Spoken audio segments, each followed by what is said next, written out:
Well, for more on the vote, let's bring in Democratic Congressman Adam Schiff of Burbank. And Congressman Schiff, thank you as always for being with us here at 7 o'clock.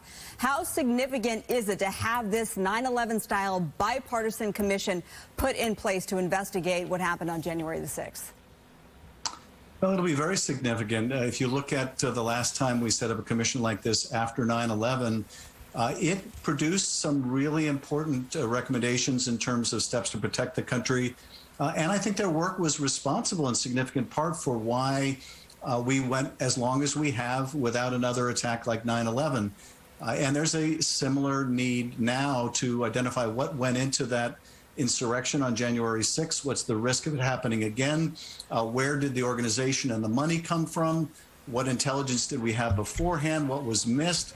How do we attack some of the underlying problem in terms of domestic terrorism, particularly that motivated by white nationalism? And so if we can get this done, it's very important. But, we have a commission proposal that is bipartisan, authored by a Democrat and Republican. The commission would have an equal number of Democrats and Republicans. And yet Mitch McConnell is trying to kill it in the Senate because he doesn't want the accountability. And that is just inexcusable. So there were 35 Republicans in the House that voted for this. The rest of the Republicans in the House did not.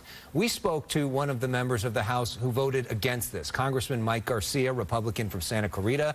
He was on our show last night. Here's why he says he voted against it. I had a few issues with the bill. First of all, I read every word of it myself. It was not going to be bipartisan. There was language in there that would have effectively led to all of the staff members who were driving the agenda being only from one party.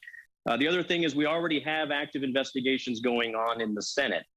So I think we need to allow those investigations to move forward. And this particular commission would have actually slowed those investigations down and interfered with those processes. Your response to what he is saying in terms of the Republican opposition? Well, first of all, you couldn't really design something, I think, more bipartisan than what we did. And again, this was drafted, the product of negotiation between the chairman of the Homeland Security Committee, a Democrat, and the ranking member, a Republican. It has 5 Democratic members and 5 Republican members. And significantly, you can't issue a subpoena without it being bipartisan. That's a requirement of the commission. The idea that the staff is holding this up is just a fig leaf, because a lot of Republicans, they don't want this analysis done. They think it will reflect poorly on, their spreading of this big lie about election fraud. They think it will reflect poorly on the past president, and they don't want that accountability.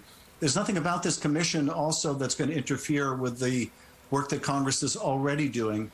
In the case of 9/11, that commission operated side by side with investigations going on in Congress. So those explanations don't hold water. They're just, frankly, cover because they think politically this will be hurtful to them.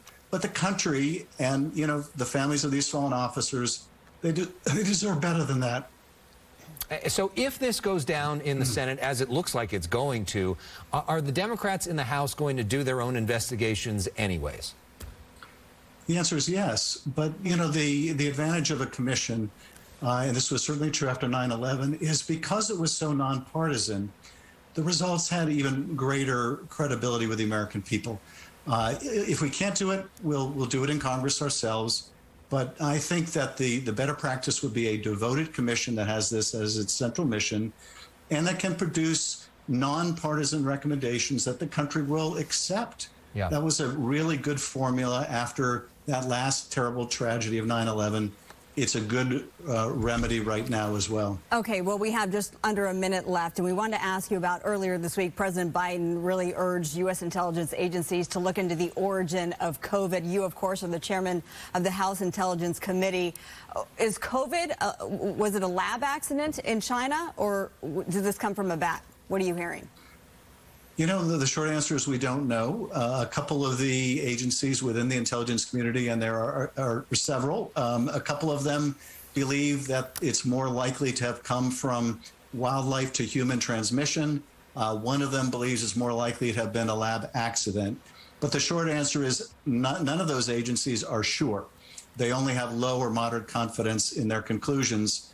And so we're going to continue to try to find out. We have been doing an investigation since the beginning of the pandemic, not just in terms of where the virus started, but also, why were we so ill prepared? Why did we have such a bad result? Why did we have more disease and death than anywhere in the world? Now, we may be overtaken by India, but we had really a tragic and terrible result here.